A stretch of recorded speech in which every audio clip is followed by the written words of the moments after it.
Hello les amis, je vous retrouve pour une nouvelle vidéo sur le football international et sur les qualifications pour la Coupe du Monde 2026 en Europe. Et je vais vous présenter le match Norvège contre Israël. C'est un match qui a lieu ce samedi 11 octobre 2025 à 18 h pour le compte de la 7e journée dans le groupe I. Alors la Norvège c'est le premier du groupe I qui reçoit l'Israël le troisième. Dans cette vidéo on va revenir sur le classement du groupe I avec les statistiques des deux équipes et tous les scénarios possibles. On verra ensuite le classement des meilleurs marqueurs dans ces qualifications. Puis on enchaînera par les 10 derniers résultats, toutes compétitions confondues et les stats de la Norvège et de l'Israël. Et on terminera par les compositions d'équipes et tactiques éventuelles, ce qui nous permettra d'avoir une idée et une tendance à cette rencontre. Alors pour ceux qui souhaitent voir ce match à la télé, sachez que vous pouvez le voir sur la chaîne L'équipe. Et donc, au classement, dans ce groupe I, on a la Norvège qui est en tête avec 15 points en 5 matchs, 5 victoires tout simplement, 24 buts marqués, 3 buts encaissés, plus 21 de différence de but. Alors la Norvège ultra domine ce groupe. D'ailleurs, on va revenir.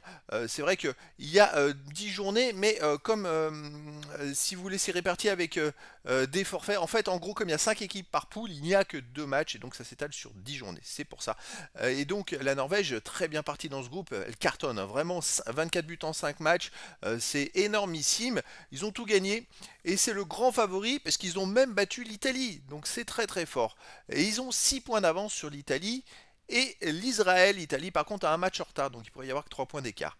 Et donc l'Israël a 9 points en 5 matchs, 3 victoires, 2 défaites, 15 buts marqués, 11 buts encaissés, plus 4 de différence de but. Alors il reste que 3 journées pour la Norvège et l'Israël, 3 matchs possibles. En cas de victoire, la Norvège serait sûre de finir dans les deux premiers. Au niveau des meilleurs marqueurs, côté Norvège, Erling Haaland, et il est monstrueux. Il a marqué 9 buts sur les 24 buts, c'est quand même énorme. Il y a aussi Asgard qui en est à 5 buts. Et pour l'Israël, il y a Peretz qui apparaît avec 3 buts.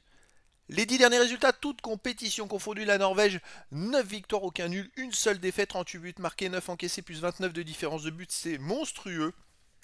Ils restent sur 8 victoires d'affilée. Et puis alors c'est pas des petits scores. Ils mettent beaucoup de buts. Là il y a eu un déclic. Une équipe qui est très forte. Vraiment, vraiment avec emmené par Haaland. Hein, parce que avant c'était lui la star. Mais maintenant il y a d'autres stars avec. Et ça joue très bien. Et vous voyez ils ont mis 11-1 à la Moldavie au dernier match. C'est quand même incroyable. Et puis 8 victoires d'affilée. Faut quand même le faire à domicile, il reste sur un 11-1 contre la Moldavie, 1-0 contre la Finlande, 3-0 contre l'Italie et aussi 5-0 contre le Kazakhstan. Et puis avant, ils avaient mis 3-0 à la Slovénie. Donc voilà, sur les 5 derniers matchs à domicile, c'est 5 victoires, tranquille. De son côté, l'Israël sur les 10 derniers matchs, c'est 5 victoires, 1 nul, 4 défaites, 19 buts marqués, 19 encaissés, 0 de différence de but. Alors ils ont eu un dernier match contre l'Italie où ils ont perdu 5-4. L'Italie, c'était chaud patate dans ces qualifs hein, pour eux, puisque je crois qu'ils ont marqué dans les arrêts de jeu à la dernière minute. Mais voilà, une défaite 5-4 qui montre que l'Israël a beaucoup progressé. Le match d'avant, ils ont gagné 4-0 en Moldavie. Donc c'est quand même pas rien. Alors, à l'extérieur, donc, il reste sur une victoire 4-0 en Moldavie, une victoire 3 en Estonie. Sinon, en France, ils ont fait 0-0. C'est vrai qu'en novembre de l'année passée, ils avaient été accrocheurs en France. Hein, et en Italie, ils avaient perdu 4-1. Donc, une équipe qui progresse. Après, pour moi, la Norvège est quand même largement au-dessus. Je verrais bien une victoire de la Norvège 3 buts à 1 face à Israël. Mais dans le foot, tout est possible.